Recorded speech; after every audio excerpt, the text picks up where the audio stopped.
पत्र लेकर के अमृतसर से चल करके दिल्ली पहुंचे थे और शिव कुमार जी से भी मिले थे जब अन्ना जी ने अनशन किया था। बिल्कुल बिल्कुल।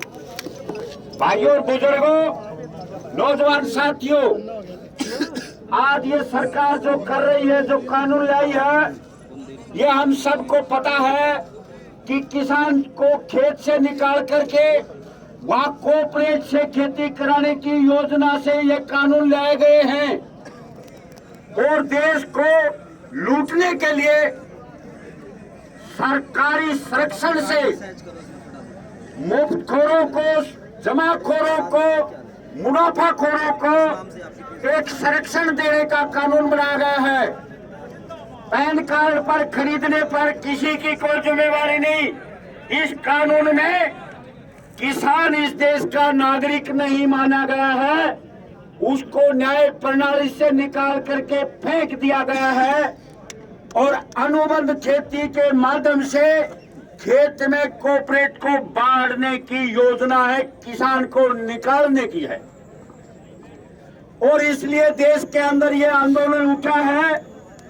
ये कोई व्यक्तिगत या एक वर्ग के लालच की बात नहीं है, ये राष्ट्र हित की बात है।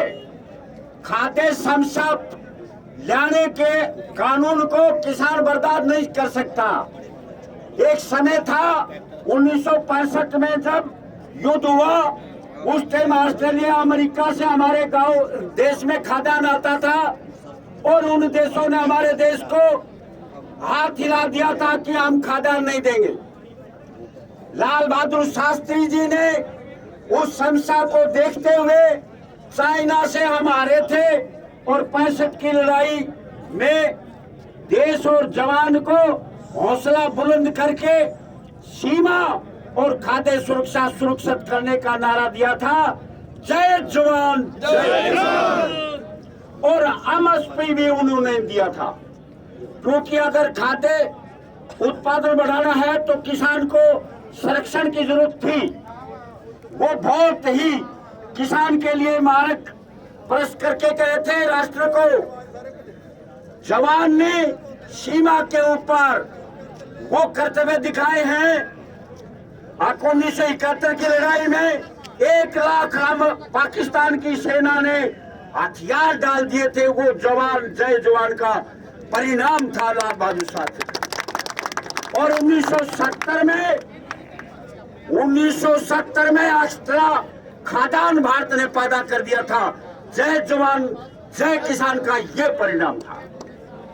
आज ये सरकार, हमने गलती की, उत्पादन बहुत ज्यादा बढ़ा दिया और इसलिए उत्पादन की वैल्यू खत्म कर दी। अब सरकार ये बहाना बना रही है आके ये उत्पादन ज्यादा होगा, हमारे से इतना बजट खराब हो जाता है, फलान दिक्कत, यानी कूतरक दिए जा रहे हैं। और आने वाले समय में किसान तो खेत से निकल जाएगा और सारी खाद्य सुरक्षा इनके हाथ में आ जाएगी। और यही एक मोर्चा बचा हुआ है राष्ट्र का कि खाद्य सुरक्षा किसान के हाथ में है। आज जनता को सस्ते से सस्ता खाद्यान्न उपलब्ध होता है और ये इसके बाद क्या करेंगे, फिर जमा करेंगे। और उस कानून में भी बड़ी गड़बड़ है। उसमें क्या है, 50 रुपए अगर प्याज बिकता है और मार्केट में वो 250 रुपए हो जाता है, उसके बाद सरकार कोई सोचेगी उसके ऊपर अगला कदम जमाखोरी के बारे में कंट्रोल करने के लिए। तो ये देश के उपभोक्ता को लूट करके और पूंजीपतियों के माध्यम में पैसा इकट्ठा करके, इस देश का धन इकट्ठा करके और सारी व्यवस्थाओं को इनके हाथ में दे करके हमारी आने वाली पीढ़ियों को खाना बदोश परिवारों में परिवर्तित कर दी। और उपभोक्ता महंगा लेगा और मनमानी कीमत पर उपभोक्ता को वो माल दिया जाएगा, खाद्यान्न दिया जाएगा, तो उसके धन को भी लूट करके इन पूंजीपतियों के पास इकट्ठा हो जाएगा। ईस्ट इंडिया कंपनी की नीति से हमारी जनता की भावनाओं को कुचला जा रहा है।